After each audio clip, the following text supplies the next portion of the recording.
Já reparou como a maioria das nossas resoluções de ano novo parecem desaparecer no ar antes mesmo do carnaval? Todo ano é a mesma história. Prometemos que vamos economizar, que vamos investir, que finalmente teremos controle sobre a nossa vida financeira. Mas de repente nos pegamos caindo nos mesmos velhos padrões de consumo.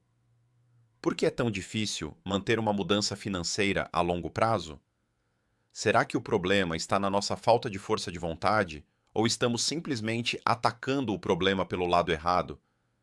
Essa é a grande questão que a maioria das pessoas ignora. Nós costumamos focar no que queremos alcançar, ou seja, nos resultados. Pensamos algo como quero ter R$ 1 milhão na conta ou quero quitar todas as minhas dívidas. Mas a verdade é que os resultados são apenas a camada mais superficial da mudança. Existe um conceito fascinante que divide a transformação em três níveis: os resultados, os processos e a identidade. Os resultados são o que você obtém, os processos são o que você faz, e a identidade é no que você acredita. O erro clássico é tentar mudar de fora para dentro, focando no resultado, quando a verdadeira mudança, aquela que realmente se sustenta, ela acontece de dentro para fora, a partir da nossa identidade. Isso faz muito sentido se pensarmos na psicologia por trás do comportamento. Se eu me enxergo como uma pessoa gastadora, alguém que não consegue segurar dinheiro, qualquer tentativa de economizar vai parecer uma punição, um esforço hercúleo que vai contra a minha própria natureza. É como se houvesse uma guerra constante entre a minha meta e a minha autoimagem. E no fim das contas, a autoimagem sempre vence. Exatamente.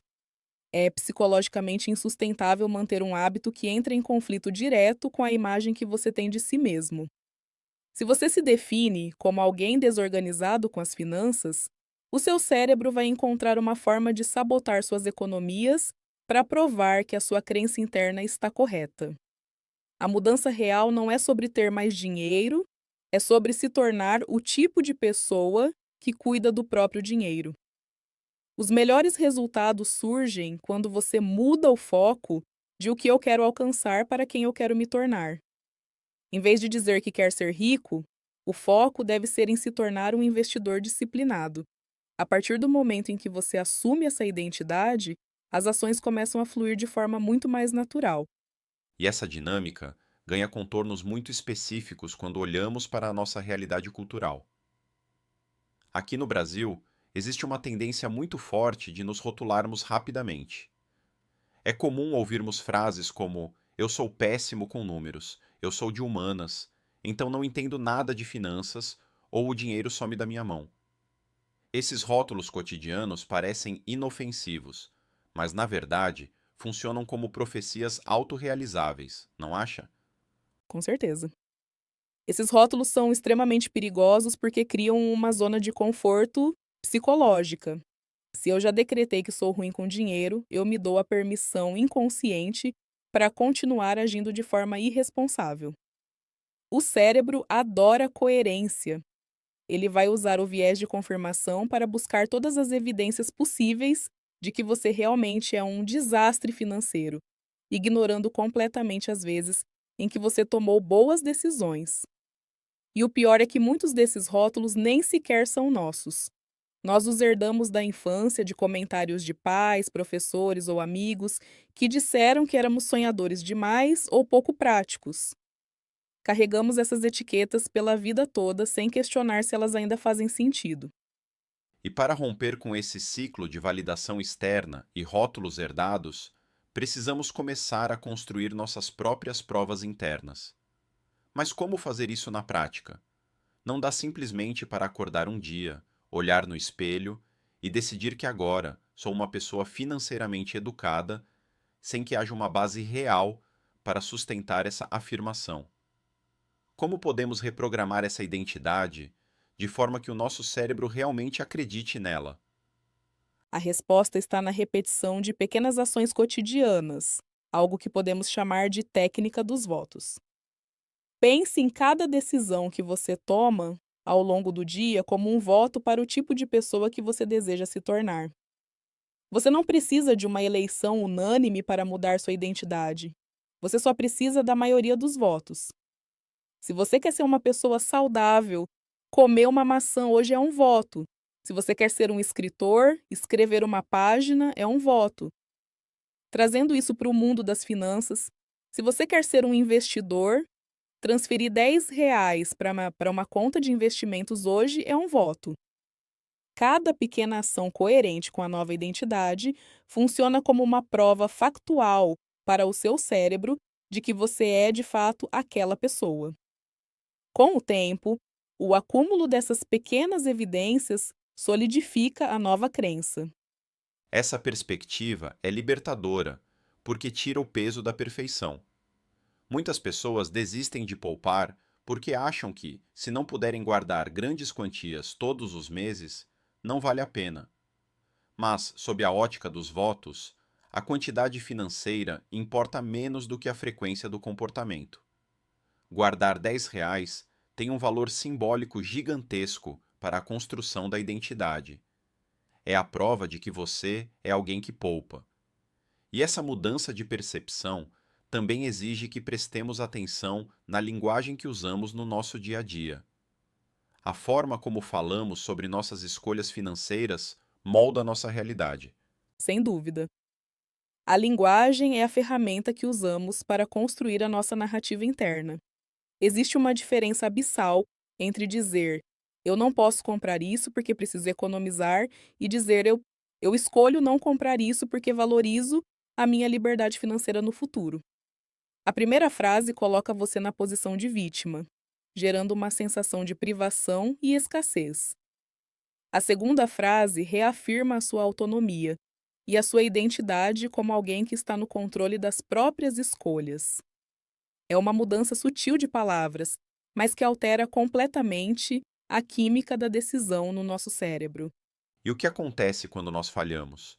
Porque sejamos realistas, nós vamos falhar em algum momento. Vai haver aquele dia em que faremos uma compra por impulso ou gastaremos mais do que o planejado. Como manter a nova identidade de pé diante dos deslizes inevitáveis do caminho? O segredo é praticar a autoobservação sem julgamento. Quando você escorregar, em vez de generalizar o erro e dizer eu sou um fracasso total, eu nunca vou aprender, você deve isolar o comportamento da sua identidade. Diga a si mesmo que cometer aquele excesso não é típico de você, que foi um desvio pontual e que você vai retornar ao seu padrão normal na próxima decisão.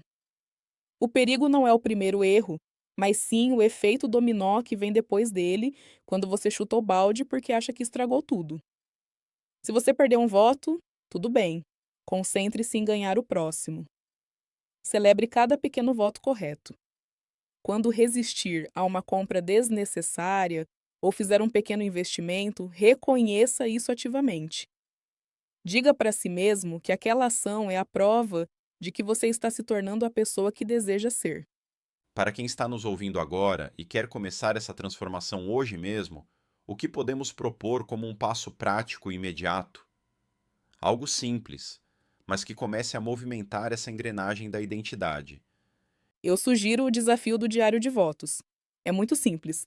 Pegue um caderno ou use o bloco de notas do celular e, ao final de cada dia, anote 3 pequenas ações que você realizou e que confirmam a identidade financeira que você quer construir. Pode ser o fato de ter lido um artigo sobre investimentos, ter comparado preços antes de fazer uma compra ou ter recusado um gasto por impulso. Ver essas provas se acumulando visualmente dia após dia tem um impacto profundo na nossa autopercepção. Excelente! E para complementar esse exercício, proponho também a afirmação de identidade ativa. Escolha uma única frase que represente a identidade que você quer consolidar, como, por exemplo, eu sou uma pessoa focada no meu crescimento financeiro, ou eu sou organizado com os meus recursos. Repita essa frase pela manhã e, ao longo do dia, antes de tomar qualquer decisão de consumo, pergunte-se: o que uma pessoa com essa identidade faria nesta situação? Isso traz a consciência para o momento presente e ajuda a alinhar a ação com a crença. Afinal, nós nos tornamos aquilo que repetimos consistentemente. Mudar a identidade é, em última análise, mudar o nosso próprio destino. É parar de lutar contra a correnteza dos nossos velhos hábitos e começar a construir um fluxo natural que nos empurra para onde queremos ir. No entanto, existe um fator externo que pode facilitar ou arruinar todo esse processo, mesmo quando estamos totalmente decididos a mudar a nossa identidade. Estou falando do ambiente que nos cerca.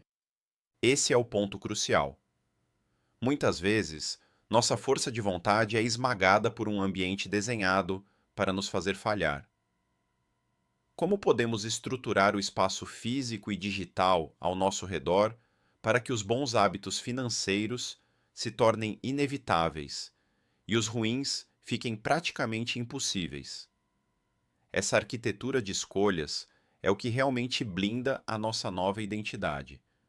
No nosso próximo encontro, vamos explorar exatamente como projetar o seu ambiente para que ele trabalhe a seu favor, reduzindo os gatilhos visuais de consumo e transformando a sua rotina sem que você precise depender exclusivamente da força de vontade.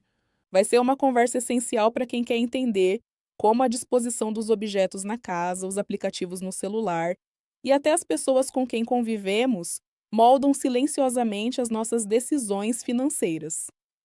Preparem-se para transformar o ambiente em um aliado poderoso da sua nova versão. Até a próxima, continuem votando na melhor versão de vocês e nos vemos em breve. Em